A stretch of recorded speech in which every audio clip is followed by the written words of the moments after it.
All right. Hello, welcome everybody. Welcome to another episode of AT Talks. We're just doing a series here, multiple episode series for athletic training students or recently new athletic trainers. We're going to start with, we're just graduating school. What is the next step? Before we get into that, can we just quickly introduce ourselves? So everybody knows who, like I know everybody, but Twitter probably doesn't know everybody. So it doesn't matter who starts. Paul, you want to start? I'm Paul Rupp, athletic trainer at Oakland High School in Northern Virginia. This is my 20-some-odd year in the profession. Did undergrad at East Stroudsburg, master's at Syracuse, was at St. John's University for 4.5 years, and now at the school I've been at for 21. Man, Paul's been doing this for a while. My name is Tony Hunter, head athletic trainer at Walton High School, which is in Marietta, Georgia. I'm also a full-time teacher as well, teaching our CTAE pathway, sports medicine pathway. Graduated undergrad at Minnesota State University and grad school at Ball State University. I was fortunate to do a fellowship at Oregon State University. That's a sharp hat there, Tom. Learn something new every day. I'm Alex Merriman. I am also a CTE teacher and athletic trainer at a high school, at Dorsey High School in South Central Los Angeles. Born and raised in Southern California. I'm approaching 10 years as an AT. And I went to Loyola Marymount in Westchester for my bachelor's, got my master's from Cal UPenn, and got my doctorate from AT Still in 2019. Hi everyone, my name is Andrea Kovalsky. I am a secondary school athletic trainer in Aurora, Illinois, just about 45 minutes outside Chicago. Earned my bachelor's in athletic training from Northern Illinois University, master's in athletic training from Illinois State University. And outside of work, I love to, my thing is professional involvement, so I'm on a lot of associations.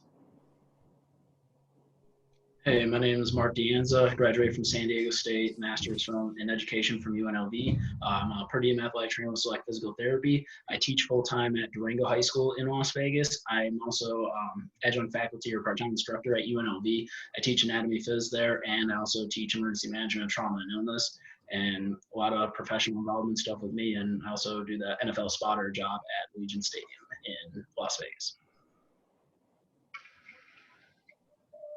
My name is Nikki Harris, young professional _ AT on Twitter. I am originally from Detroit, Michigan, but I reside in Miami, Florida now. I have a bachelor's in psychology from Wayne State University in Detroit, my master's in athletic training from FIU, and my doctorate in athletic training from AT Still University.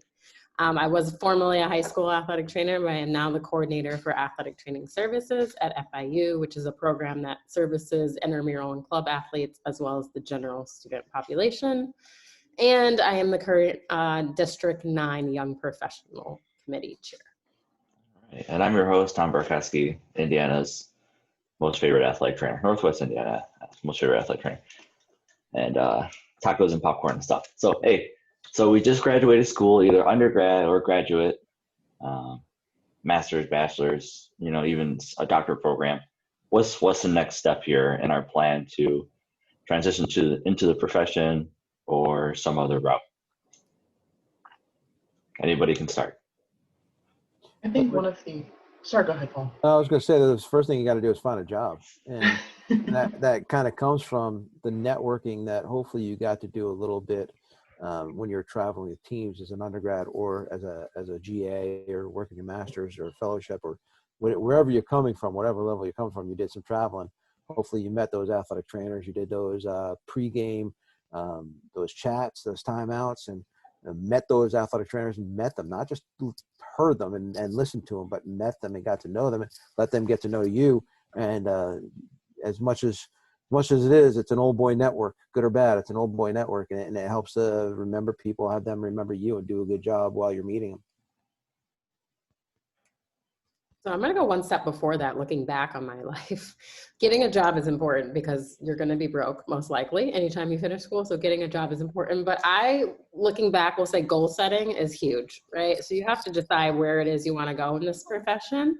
And how you're going to get there. So I think obviously it's important to take that job, whether it's a GA, whether it's working in a high school, whatever, whether it's per diem is important, but you want to set yourself up to be in a position that's going to help you get towards your goal one way or another. So I think looking towards the future and deciding what it is you want to do personally and professionally is going to be huge when selecting that first job, if you have options. Adding to that, I think realizing that your goals can change as you get older, because my goals coming right out of school are completely different than what they were a couple years ago when I was getting my doctorate and when I decided to get my doctorate.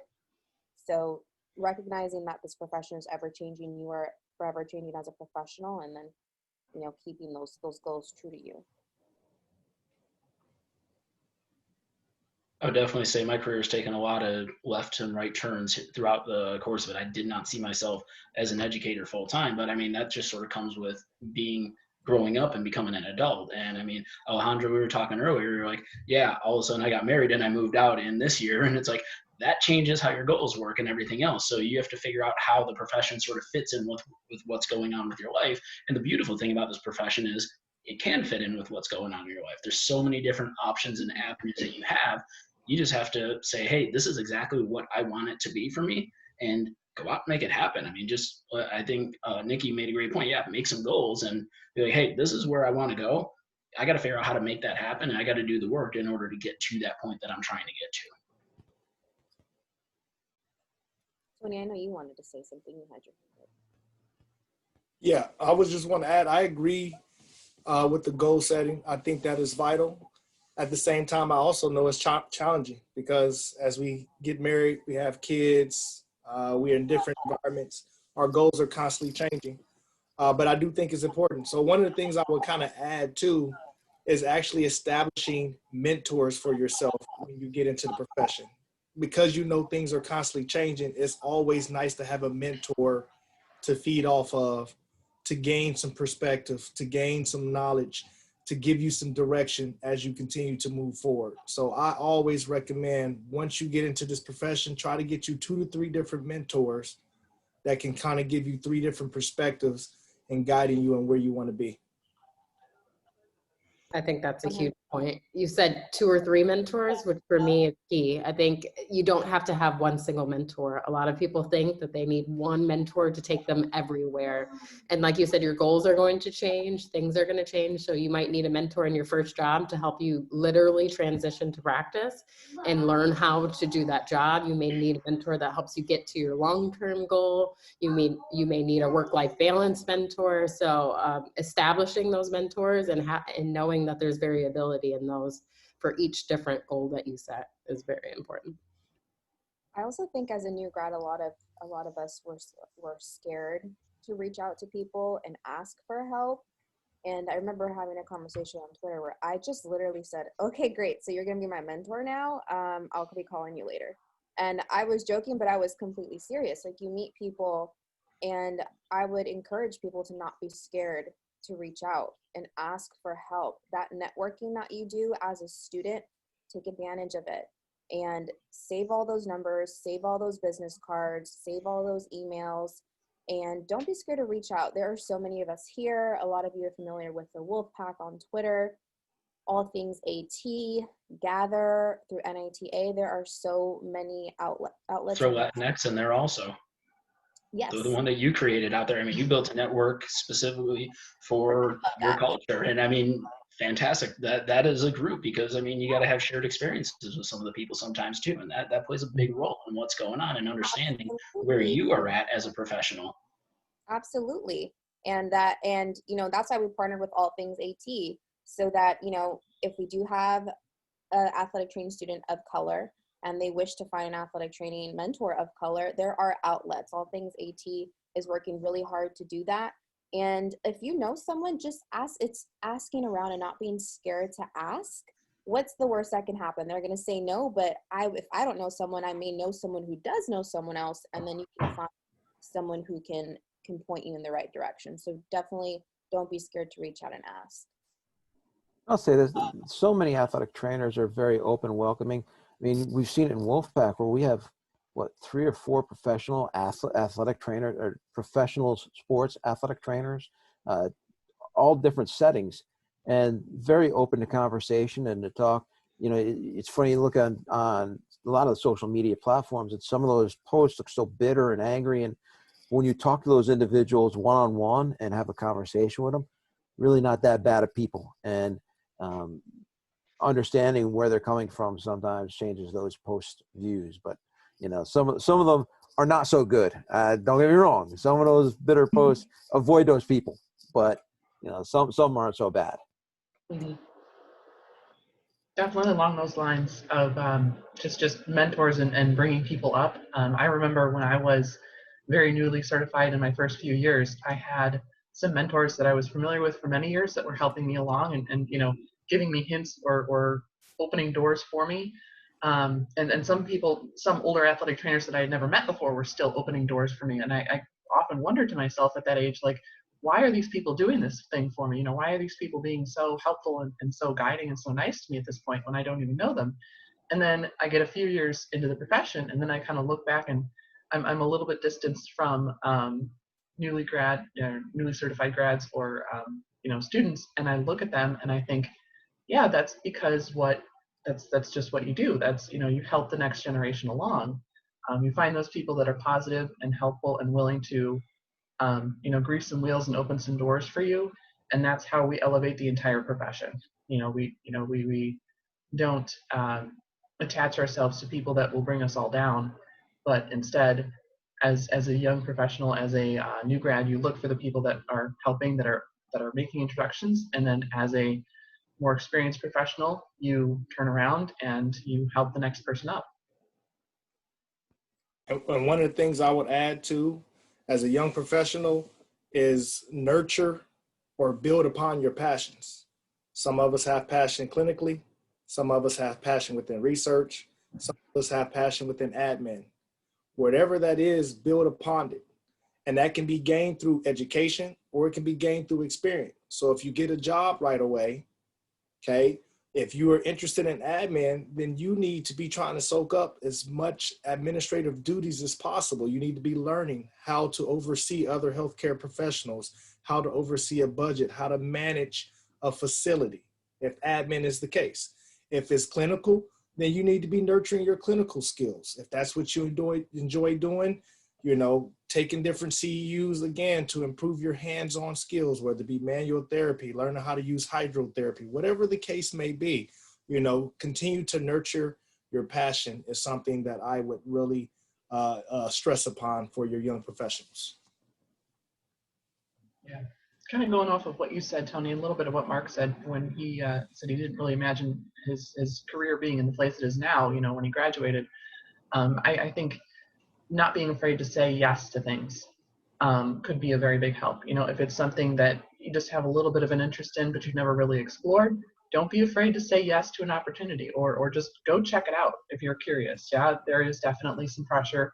You have to get a job. You have to start making money to support yourself. But with those few extra minutes that you have sometime during the day, try something new, say yes to an opportunity, and just see where it takes you. I think that one point that I wanted to make was, and I've talked about before, is no one told me what to do in terms of getting involved in our profession right out of school. I knew about the NATA, and they encouraged us to become members when we were students. So I was a member my senior year of undergrad.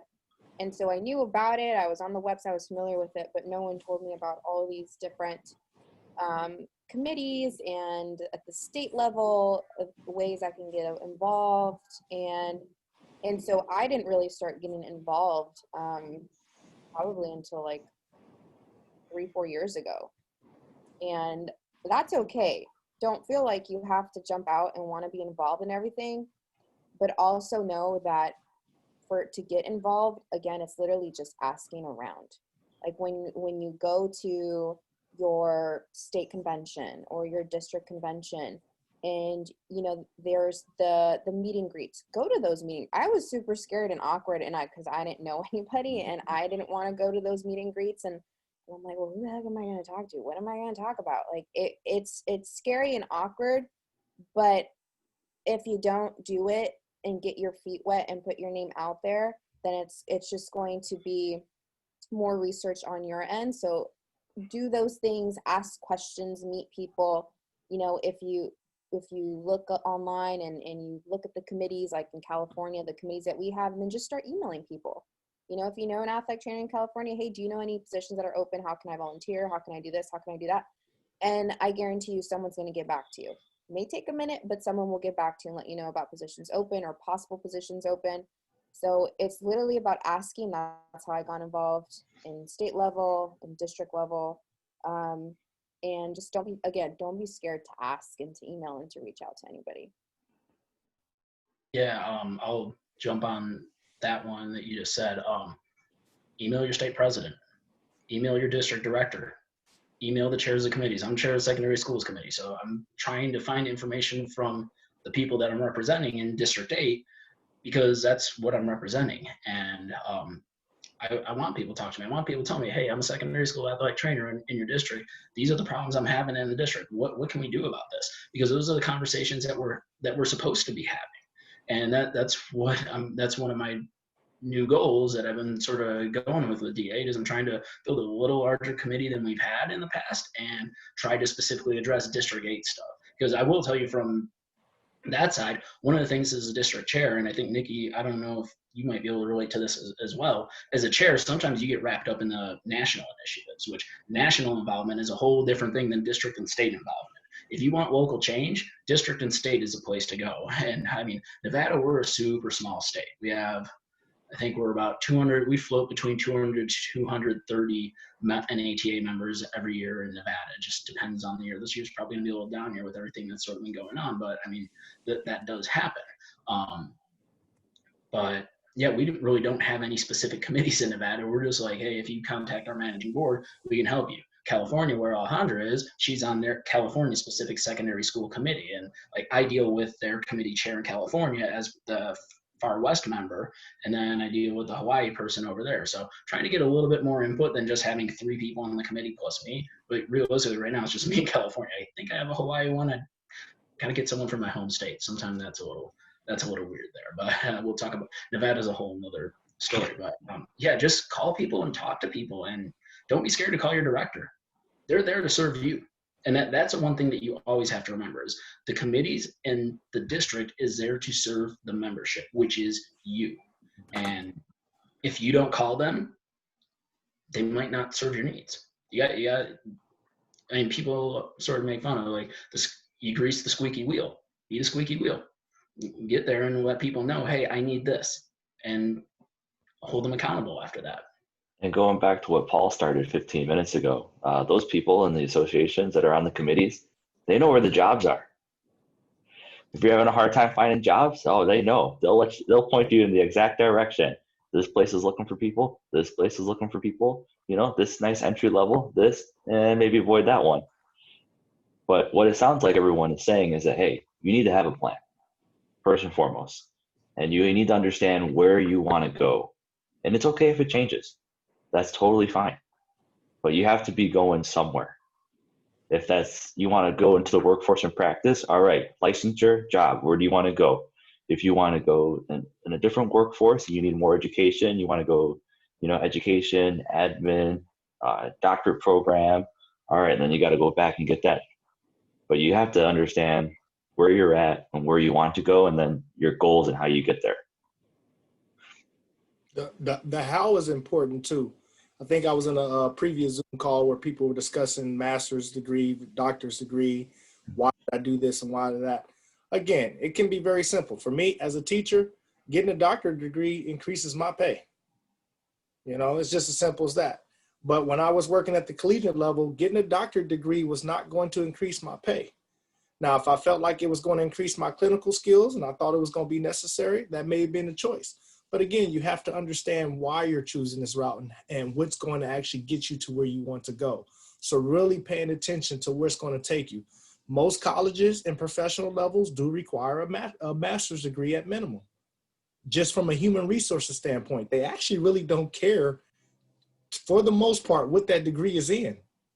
Check that and know that, because most of them, human resources, just want to check off, got his master's degree. As long as you meet that, you meet the minimum requirements to at least apply for that job.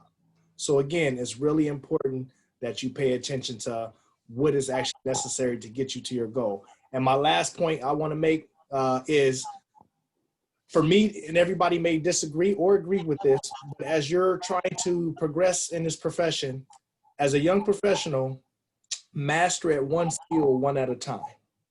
I see a lot of young professionals trying to be good at everything and they end up being average at everything. Well, I don't want an average soft tissue person. I don't want an average rehab person. I want to know that you are actually able to master this skill first. And as you continue to grow in the profession, you will end up mastering other skills. So don't rush into it. That would be my next advice for you all, or final, sorry. Going back to what you said, I think everybody wants to add letters to the end of their name. And it drives me crazy when there's an alphabet soup and they don't, it's like, what do you have this for if you're not going to use it? So you brought up a great point. Like I was thrown into teaching at the secondary school level and I ended up loving it so much that I decided I would love to retire and move back to my profession as a clinical coordinator or a program or whatever at that level, which is why I went to get my doctorate. And while doing so, I picked AT still because not only would it set me up for that, it would assist in my leadership skills, but it also improved my clinical skills and how I approach things. So that's why I chose that program specifically. So I definitely would reiterate what Tony just said in being meticulous in how and why you choose to go in what direction with extra degrees or certifications. And, you know, if you have a PS behind your name, why do you have that behind your name? If you have a strength and conditioning cert, why do you feel that was necessary for you? Because, you know, you may not use it in the setting that you're in. Like a physician extender, probably not going to use a CSCS in that setting. So, you know, but you can definitely take other courses to get certifications that will assist you in developing skills for that specific setting. To kind of expand on all that, to look at the big and the small picture. When I'm hiring somebody, I want to hire somebody that's going to fill the holes that I have. There are skills that I'm not great at, and I want somebody to match those skills. Like Tony was saying, so have a special skill that can match that meets somebody else's needs. And when I was talking about the big picture and small picture, that's a small picture item.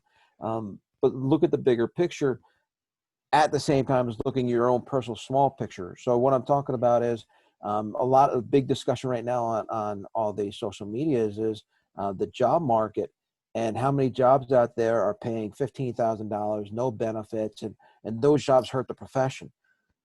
It's hard for me to tell a young professional not to take those jobs because you need a job.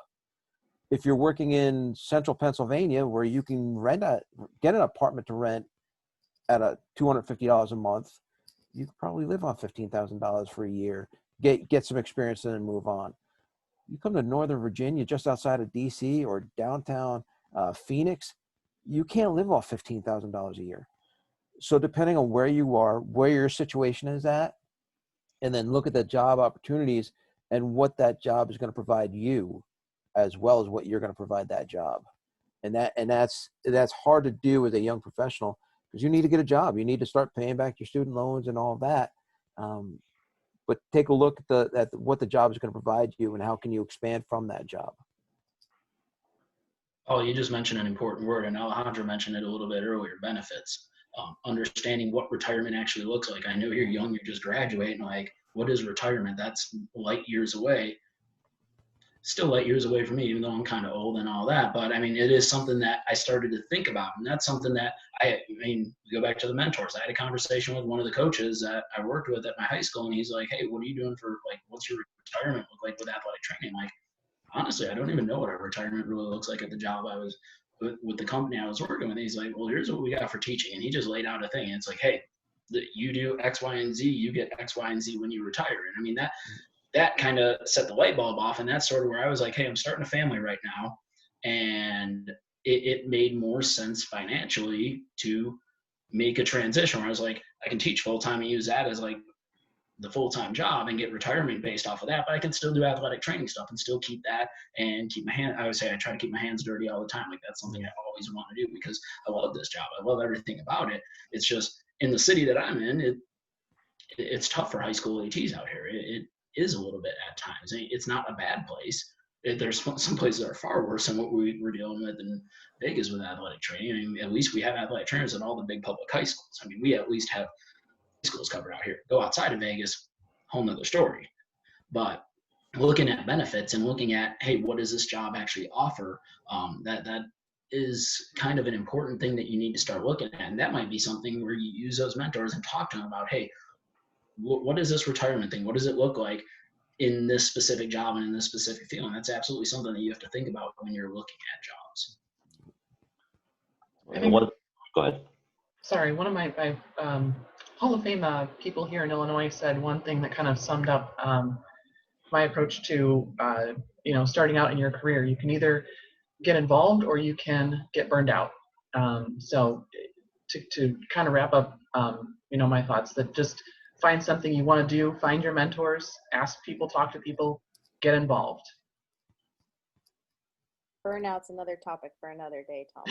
Yeah. Not on the mind of many new grads, but. And what I would say to new grads, we got less than a minute, is that if there's something you want and you're passionate, you're fired up, apply for it. It doesn't matter the requirement, apply for it. It might say master's 3 years experience, and you might have a master's no experience or bachelor's in 3 years. It doesn't matter. Apply for it. If you're fired, like we all have weaknesses. Paul's been doing this for a career, and he says, I want people to match my weaknesses and my strengths. And that's okay. If you're fired up, you're passionate, they'll show you some skills. You'll learn on the road. You'll get that knowledge. Don't be afraid to go after the dream because you don't have the experience yet. Okay, so we're going to get kicked out any second. Thank you for coming on, and we'll do episode 2 hopefully 1 week from now, next week. So thank you very much. Have a great day, and I'll see most of you all at 6 o'clock. Yeah. Thanks, Tom. Have a good one.